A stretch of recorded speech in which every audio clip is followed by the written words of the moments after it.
Something else you wanted to talk about, Johnson, was the Jehovah's Witnesses and one of their beliefs about sort of world government, world politics. Imagine getting a flyer. You know, you get those Jehovah's Witness flyers if you've ever seen the little pamphlets.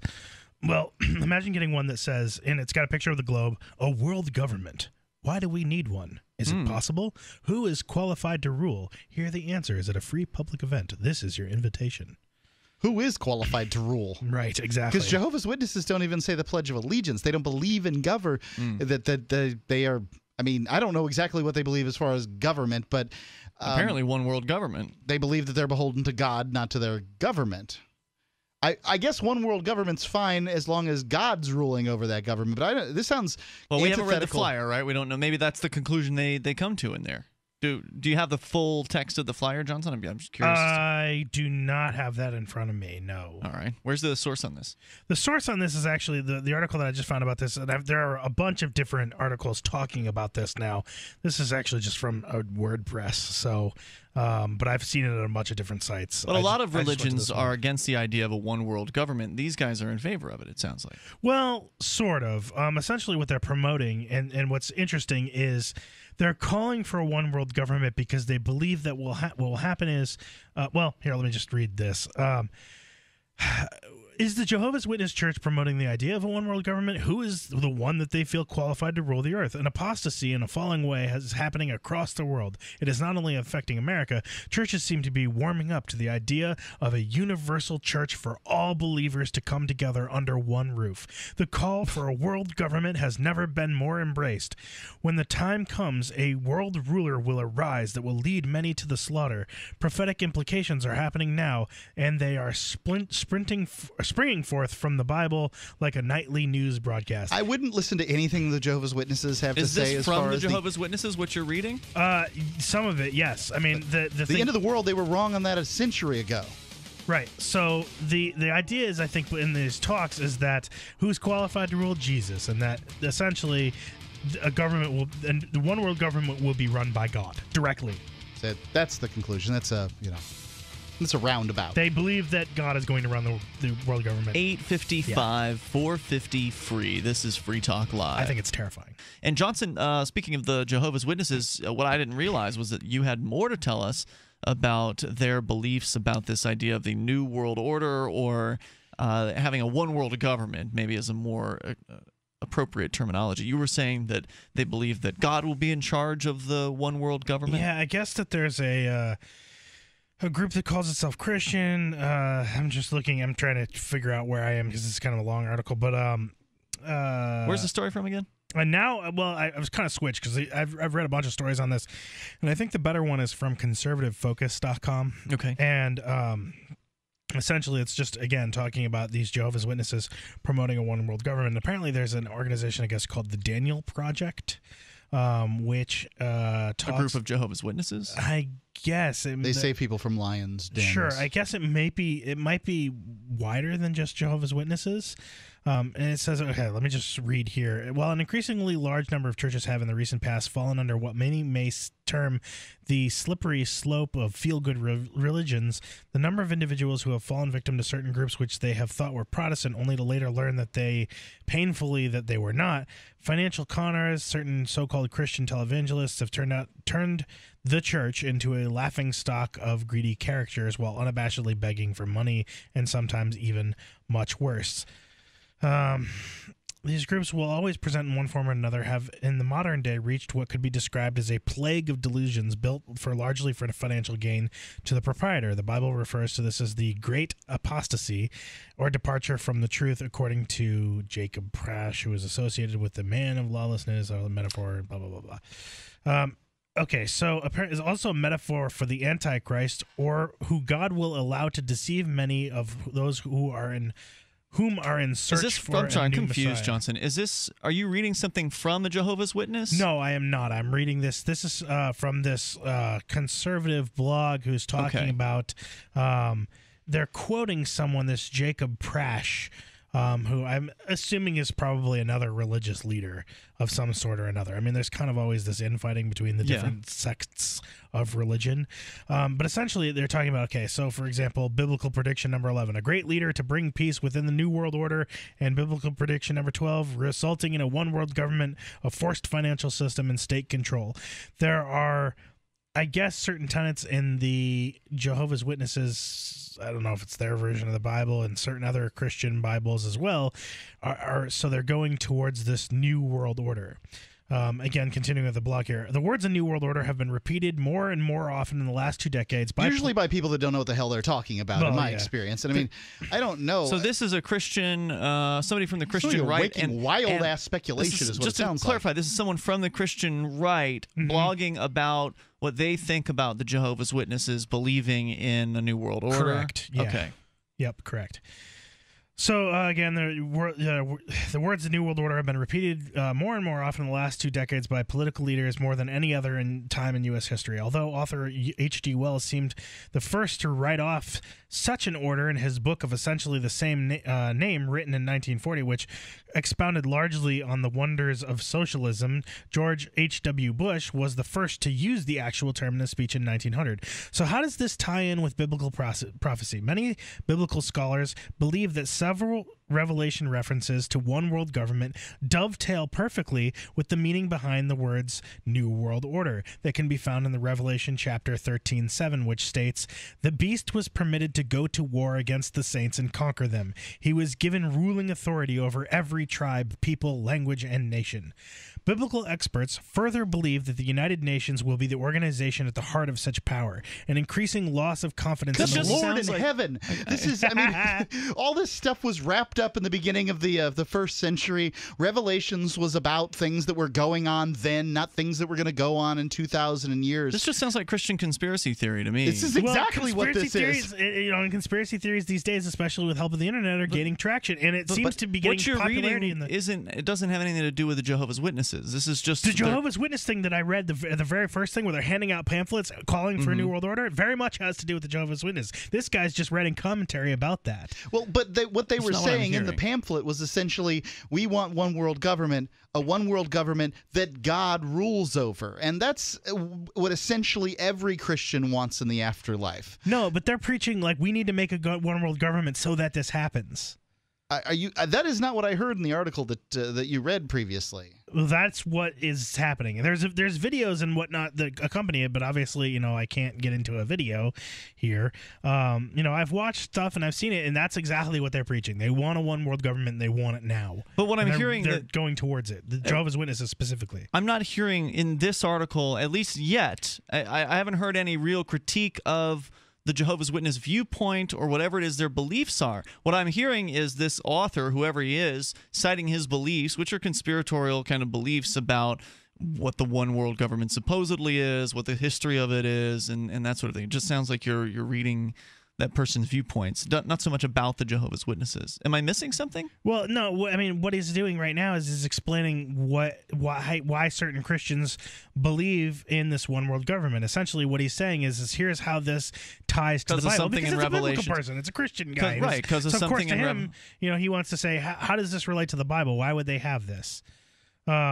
Because of something in Revelations, and then you know, the Jehovah's Witnesses believe in the one world government. But I don't know, it seems like these people might be talking past one another. Maybe the Jehovah's Witnesses are saying they want this one world government, but it's to be run by God, as opposed to the New World Order, which the Christian guy here is talking about, which doesn't necessarily have God at the top of it. The New World Order would have, you know, men at the top of it, presumably. So I don't know if there's just like a total miscommunication going on here.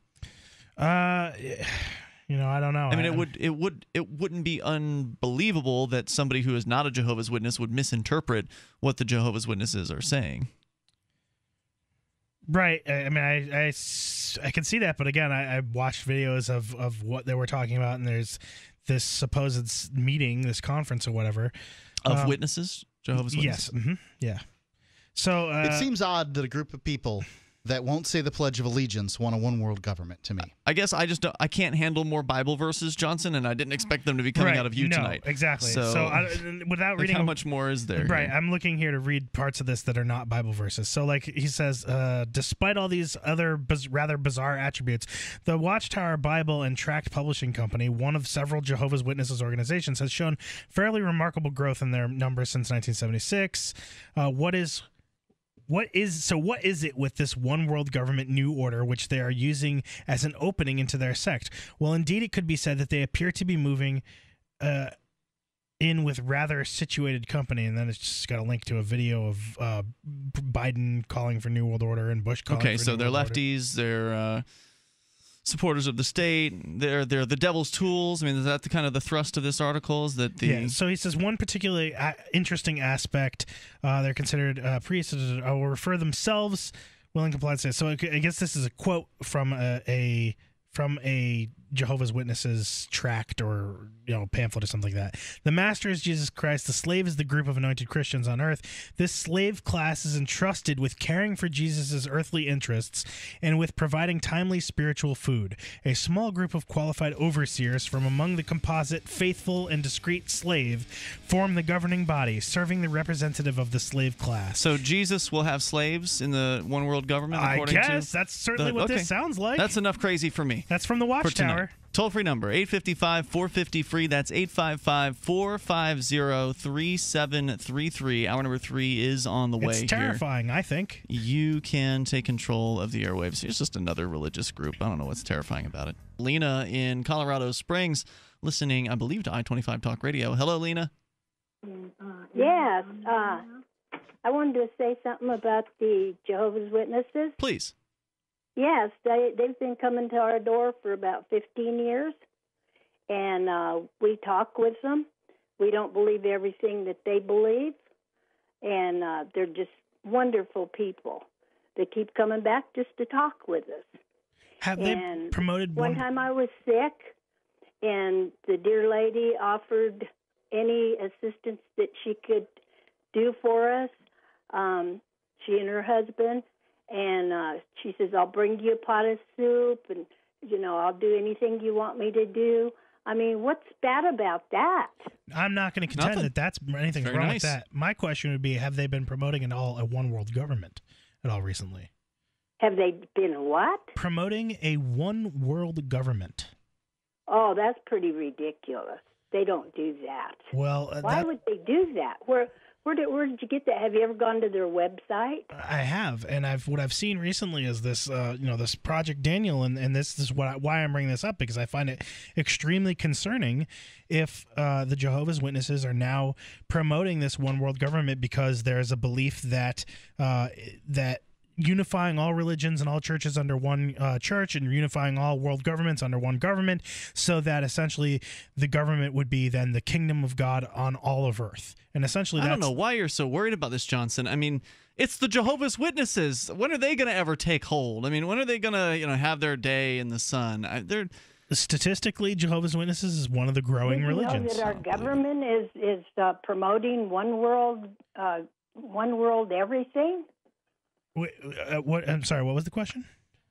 Do you know that the government is promoting one world government, one world everything? Well, maybe the United Nations is but not necessarily. Lots of governments want their governments the way they are. They don't want to give up their control to some bigger bureaucracy. Yeah, but many government politicians will use boilerplate, UN.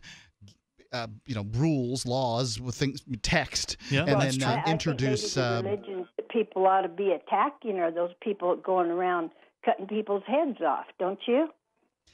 I've been trying to look in the news about the beheaded children, and I can't find a very good source for that.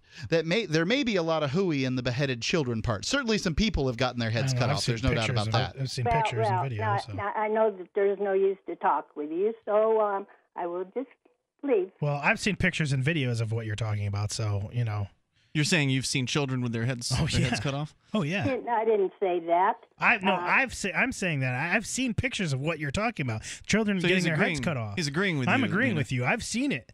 I've seen pictures of it, so I absolutely believe what you're saying there. And yes, there Who's are doing that? Islam, there's Islamic religion. Well, there's not all Islamic religions. No, not all of Islam, but definitely certain sects within it. But again, my feeling on religion always comes down to there's always a group of bad actors in every religion. It seems like. Mm-hmm.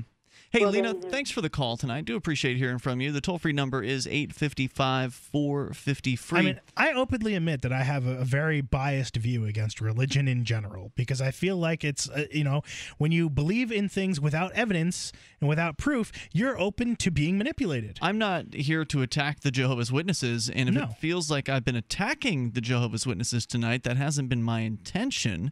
All I wanted to do was share initially the 10 things that sucked about growing up as a Jehovah's Witness.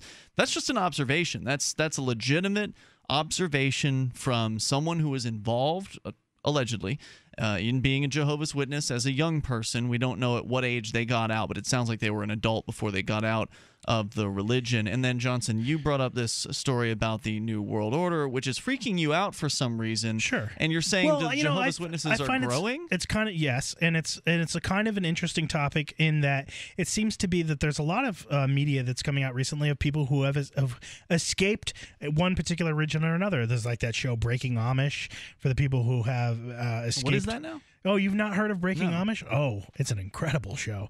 They follow a group of young, like in their 20s, Amish people who have escaped the Amish religion. And the stuff that they've had to go through getting out of the Amish religion because essentially once you be ostracized, break right? Amish, horribly ostracized. I mean, they just cut off all you have ties. no family left. Yeah, you have essentially. no friends. Yeah. And then there's all this crazy peer pressure, and they're thrust into this entirely new world with no natural ability to kind of survive in it.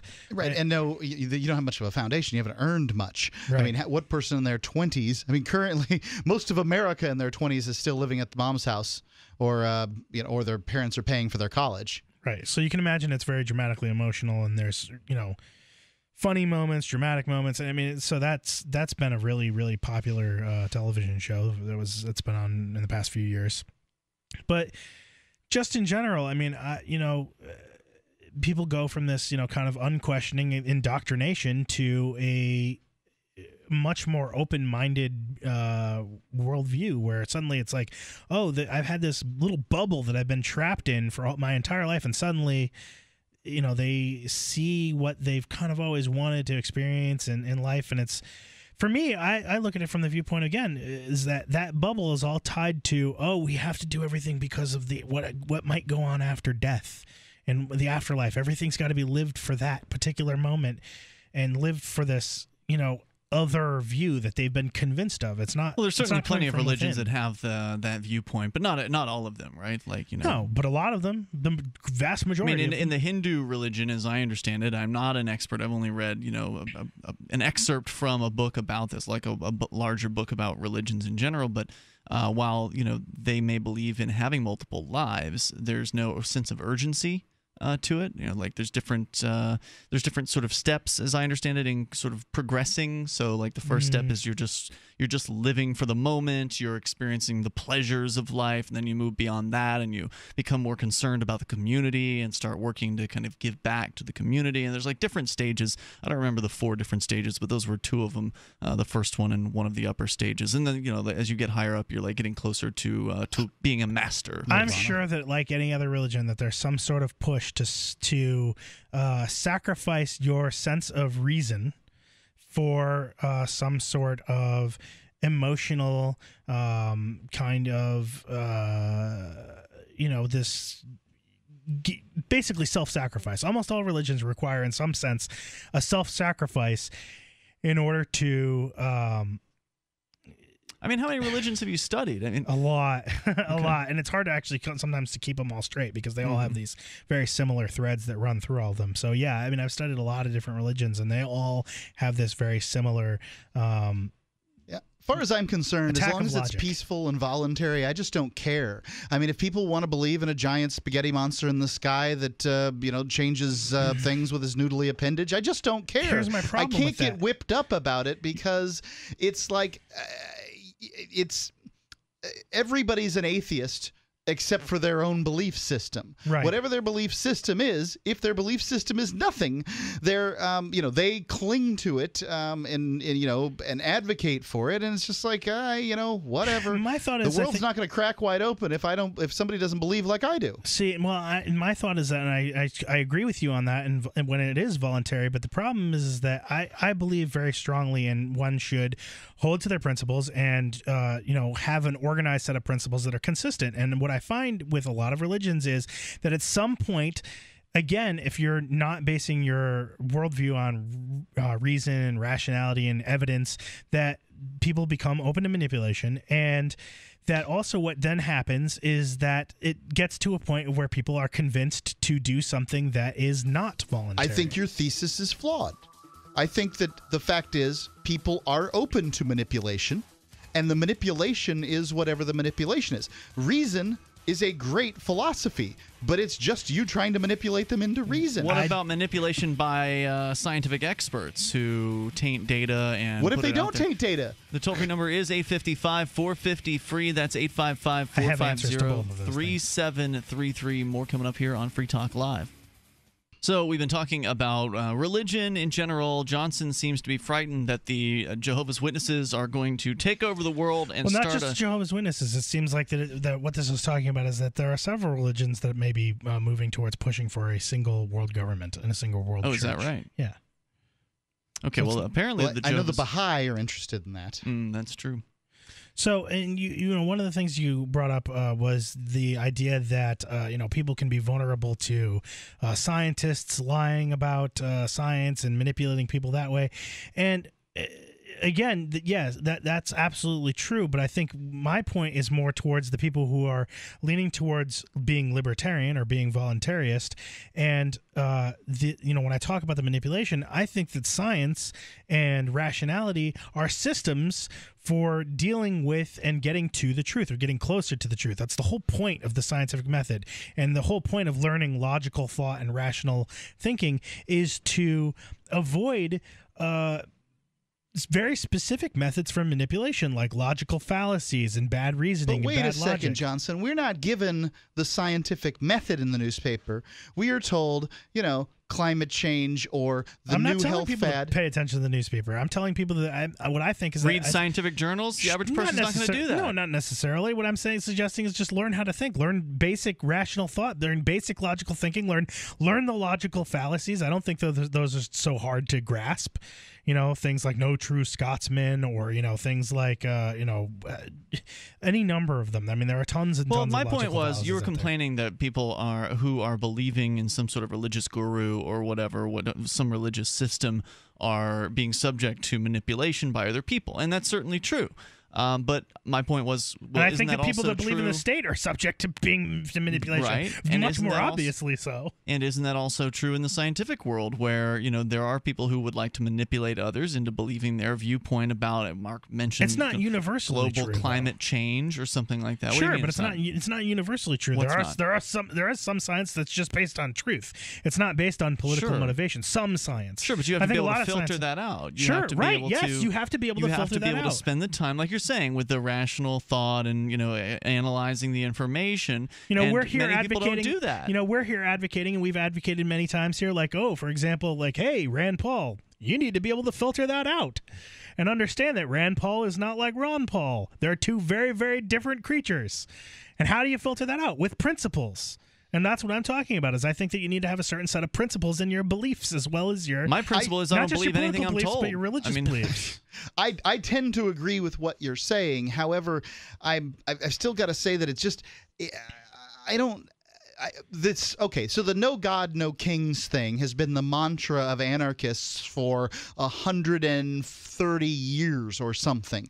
I'm no anarchist, but I've heard this over and over again. It's not a solution to anything. There's a yes to the scientific method, and yes to critical thinking, but no gods and no kings is a negative, and it isn't useful. The rambling nonsense that somehow one person's religion is the same as another person's religion, like because I am a theist that I am the same as some scimitar raving lunatic with a dynamite strapped around my midsection, is horse crap that is laid out in front of us by atheists who think that the solution to the world's problem is to get rid of religion. If you get rid of religion, all you've gotten in its place is the same thing, which is statism. It's people believing the words of other people. That's not true. It is true. No, the absence of religion is not statism. There are plenty of atheists, voluntarists, and atheist libertarians out there that don't believe in the state. There are plenty of the voluntarist Christians too, and how could these people possibly come to this conclusion that we would consider right if they somehow held this wildly illogical thought of theism? Are you a proselytizing atheist? That's what Johnson? he's doing. Yeah. It's I am a theist, Johnson, and I am not a moron. That's all. And I just, it all sounds like that if we could just get rid of this religion. Nope. That's not the solution. Getting rid of religion isn't the solution. I mean, it's not going to happen. Absolutely not. I wouldn't presume that it would. Critical thinking skills, I love that. But would I suggest that people get critical thinking skills? Yes, absolutely. Would I suggest that people that more religious people need to come to voluntarism? Absolutely. Would I suggest that more religious people need to question their religion? Yes, absolutely. Does that make me a proselytizing atheist? That I think that people need to learn to think a little better if you believe in a magic man and a talking snake and a magic apple? Yes, I think maybe it is. Maybe I'm proselytizing. Maybe I'm thinking that it's a little lunatic to think this water that I go to in the church is magic. It's magic water, and it's going to cure me of my sin, my original sin. Lot is in Michigan City listening to WIMS. Hello, Lot. Good. Namaste, brothers. Hey, namaste. Go ahead. I wanted to say, in the idea of what you guys are talking about, I believe that it is possible to keep your quote-unquote religions and to have a free world and have the ability to live in, having peaceful balance and harmony, and people don't bother. And I think what the problem is, in regards of the religious extremists, if you will, is that they see their religion and they come to you and they say, well, this individual loves you, this God loves you, and because he loves you, he's giving you a chance. And if you choose it, you can come with us. And then when they say that, well, if you don't choose this, well, then we must fight you. Well, the understanding is if that source loves you, no matter what you do, well, then why does it matter whether you choose to believe me or not? And as far as any proof goes of having any proof of anything, really, ultimately, I can lay out all the proof that you want, but you're not going to believe me because I don't, quote unquote, have the degrees, or I don't have the background, if you will. Whereas the reality is ultimately... Stand by, Lot. We're coming up here in a moment on Free Talk Live. You can take control. We have Lot in Michigan City listening to WIMS. Lot, you barely had a chance to really get a couple sentences out there in the last segment. I just wanted to make sure you had a chance to get your thoughts heard. Go ahead. Well, I appreciate it. Thank you. What I wanted to say is really when it comes down to what each an individual takes to be true, usually people just have a tendency of observing the messenger, and then because of whoever the messenger is, they just decide whether or not the information in which this individual is divulging is true. So if I were to tell you that I've, got 4 PhDs, and I'm telling you that God exists, most people are going to be like, well, this guy's got some credentials. Maybe he's done his research, so maybe he's right. Right. They're using experts as an excuse to not critically think, right? And there are people who do that, whether it's religion or science or whatever we're talking about, politics. They go to the tire store and ask the salesman, which is the best tire for me. Yeah. Well, absolutely. That's what they're doing. They're just taking somebody who says that they are an expert and taking, well, this guy's an expert, so they must know what they're talking about. They don't really take the idea to decipher the information for themselves and feel how it is and feel what it is that they're trying to get you to believe in, and then determine whether or not they decide to believe it's true or not. Well, it's lazy thinking for sure, but on the other hand, you can't blame people for it because people are busy, right? I mean, they're busy with their own lives. They've got a lot. Everybody's got a lot going on, a lot of plates up in the air, whether it's taking care of kids or making sure the bills are paid at the household, going to work and all that stuff. I mean, it's hard for anybody to sit down and say, oh, all right, well, let's see what they did over there at the Large Hadron Collider and how did all those experiments work? Did they create a black hole? And what would be a black hole? And I think we know. Lot to learn about that stuff. You know? Oh, absolutely, and I mean, it does. You know, we have quote unquote a lot of things that we have to do, and there's a lot of information. There's a lot of different subjects or topics in which we can get upon, which you don't necessarily have to go through. Really, what would pertain to you are things that would interest you the most. So if these things interest you and these things excite you, then those things are going to be the things. Then it would behoove you to take a closer look. I'm with you there, Lon. Thanks for the call tonight. I appreciate that. Maybe if you're going to be regurgitating information, that would be a good time to check it out, or at the very least cite your source. Oh, I read this on here and that said that XYZ was true. Not necessarily that you believe what you read, just that you'd heard that. And it gets back to a conversation I think we were having during one of the breaks actually with Johnson about what people see, and then they just accept it as truth based on its source, as that gentleman was talking about there. Free Talk Live, 7 nights a week from 7 to 10 Eastern, live on the Liberty Radio Network at LRN.FM.